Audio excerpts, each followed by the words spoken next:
So guys, I've just done a quick job. I've done a bit of lawn and a bit of hedge work. I'm not going to be able to do a voiceover for the video this week. My voice, you may be able to hear, is going.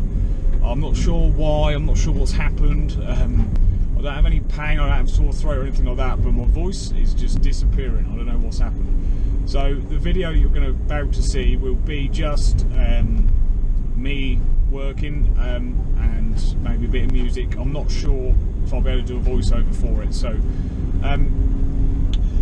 the one thing I wanted to quickly talk to you about before my voice totally gives out, and guys, I'm looking for some new subscriptions. I want to watch some new videos, and I know that there's people that watch my videos that are making content. I'm really looking for people making content in this country, in England and the UK. I seem to relate to that more, so I'd like to try and find some new people to subscribe to. So if you're out there and you're making videos, and even if you've just done one video, please let me know in the comments below.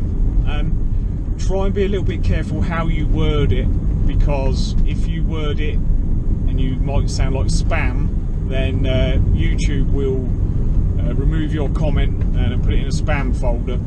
So try and just say something like I'm making videos, or something like that, you know, just keep it simple, and I will try and check you out. I say I'm subscribed to a lot of channels, and I just realised all of a sudden I'm subscribed to a lot of channels that well, half of them don't seem to make content anymore. So I just wanted to, you know, try and refresh that a little bit and maybe be a bit more involved in the community.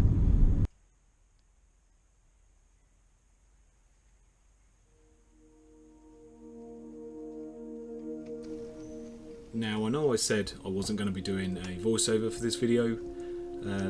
I never actually got to upload this video when I wanted to. I had a busy weekend last weekend and didn't get around to putting a video up. So I decided to re-edit it, and my voice is a lot better now. It's not perfect, but it's a lot better, and I'll be able to do a little voiceover for you. And I wanted to do a little talk on this video because there's a few things I want to have a little chat with you about. So this section of the lawn is extremely long. It's not been cut probably this year at all, and the understanding we had with the customer here was, instead of cutting the whole lot of it, we would just cut a few thoroughfares through, a couple of footpaths for the old gentleman who lives here to get around his property. I find it quite interesting to do little jobs like this. It always looks really quite nice afterwards, you know, with the nice short pathways contrasting with the big long field grass. I know it would have probably made a really good video, me cutting all this long grass, but in all honesty, the customer is just wanting a little bit of access to his garden. If he doesn't want to pay too much money, so this was the route we went down. I would cut a few pathways for him. He can get in and around his property as easy as he can, and he doesn't obviously have to be paying for me to be cutting a huge field every week.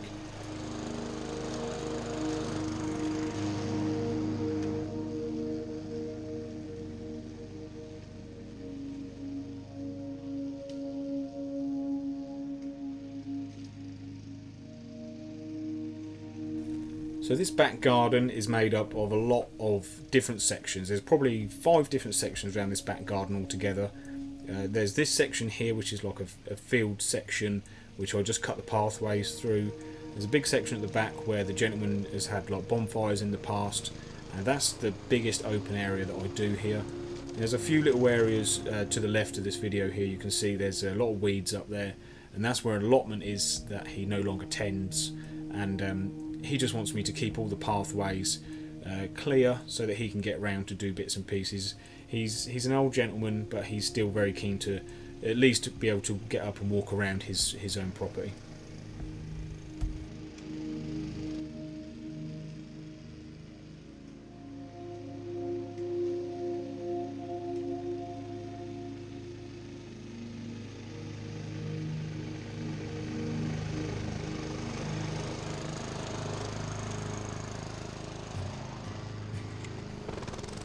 So this is the big open area. It's the biggest area there is around this back garden.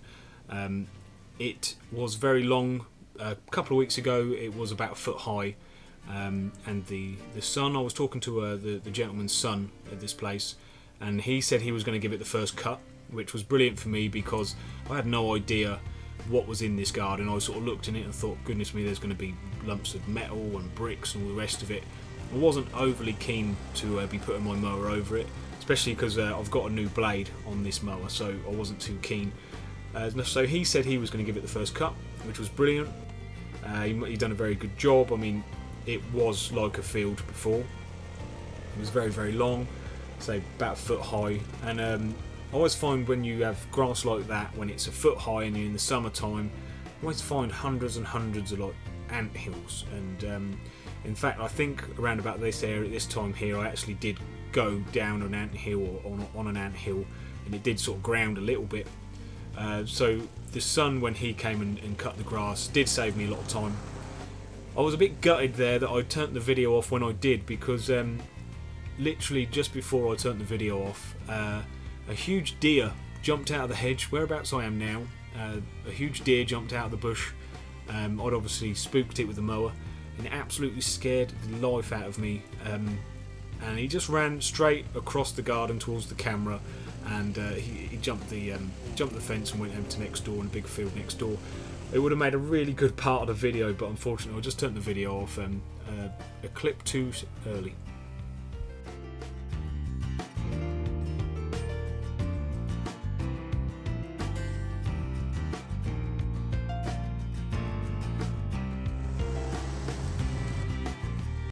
So this is the old allotment area, and this actually does look a lot like my allotment looks at the minute. Haven't done an allotment video for a long time, guys, and I'm going to actually leave the allotment videos for the time being. Just far too busy to get up there. I'm planning to maybe spend a little bit of time up there in the autumn and the winter time, get it right under control, get it all boarded out, and hopefully I can get a few more allotment vlogs up for you next year. You will have an update on it soon, but at the minute, look at all these weeds here. That's what my allotment seems to look like.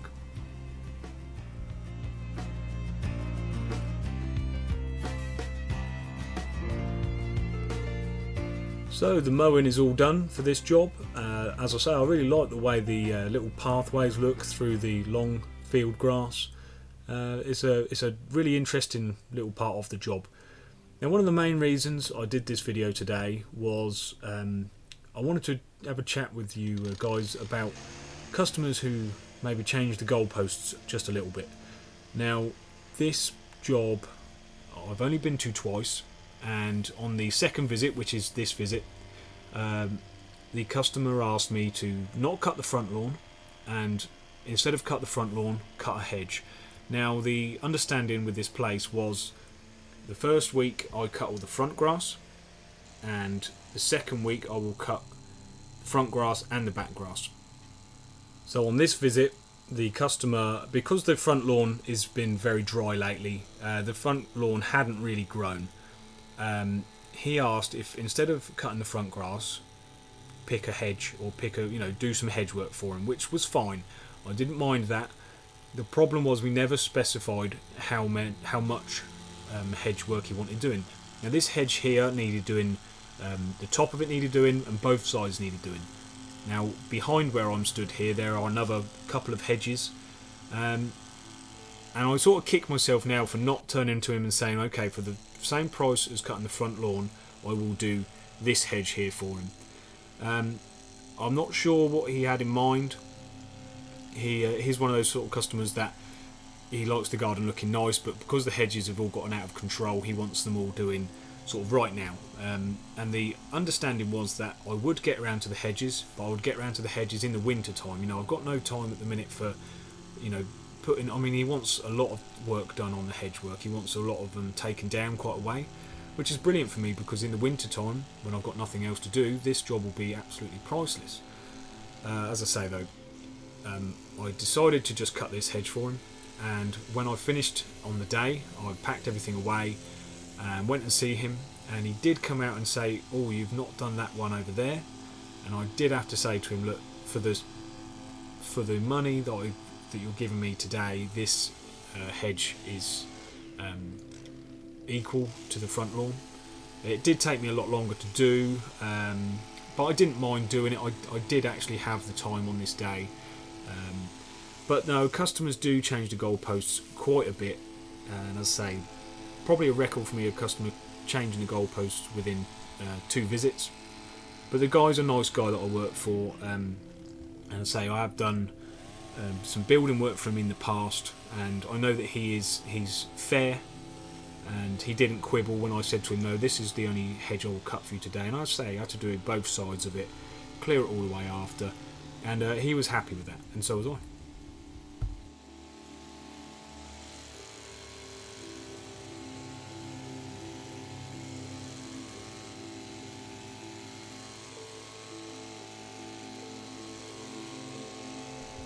I'm sure we all have stories with customers changing the goalposts a little bit, and I'd love to hear them, guys. If you want to put them in the comments below, I'll have a little read up of them. It's something we all have to deal with, I'm sure. I mean, we've all heard the famous it'll only take you a 2-minute job. Oh, if you could just, I mean, this, when prices or jobs are put on a set price, anything the customer adds to it, it's sort of coming out of your pocket. But I mean, if it's a small job, no one minds. I did have a customer once before really push the limit once. I was working at a garden where I used to go in for 3 hours a week, and the small garden was I had to go around and cut all the grass and do a few of the flower beds, that sort of thing. And then all of a sudden, one of the weeks, the gentleman asked if I could cut the field. He had a big ride-on mower for me, and it was fine, no trouble. And it was one of those times where I wanted to keep all my customers happy. I wanted to be out there, and whatever the customers asked, I'd just do it. And it was about half an hour before my time ran out, and I ended up going over my time by about half an hour. Now this happened 2 or 3 times, and in the end I thought, right, I've got to get wise to this. This is getting a bit out of hand, because he was getting like a half hour out of me every week.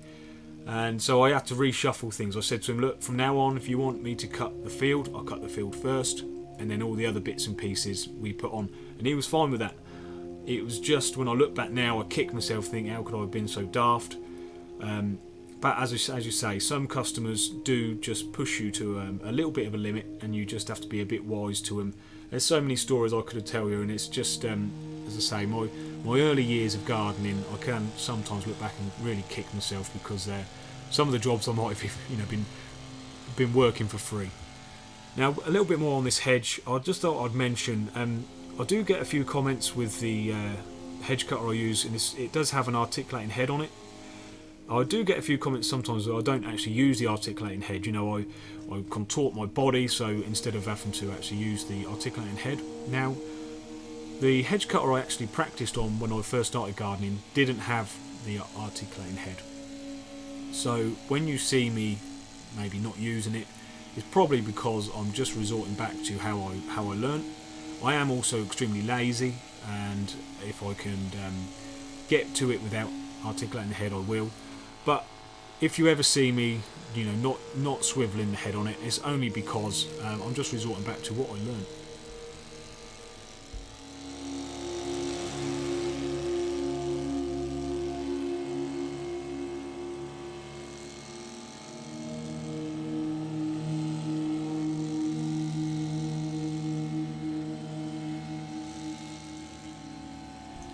So we are coming to the end of this video now, guys, and as I said before in the start of this video, if you are out there and you are making some content, please let me know in the comments below, and I will try and check your channel out. I haven't been watching overly too many videos lately. I've just been extremely tired in the evenings, but I will get round to it, I promise. Take care, guys, be good, and I will see you soon. Thanks for watching.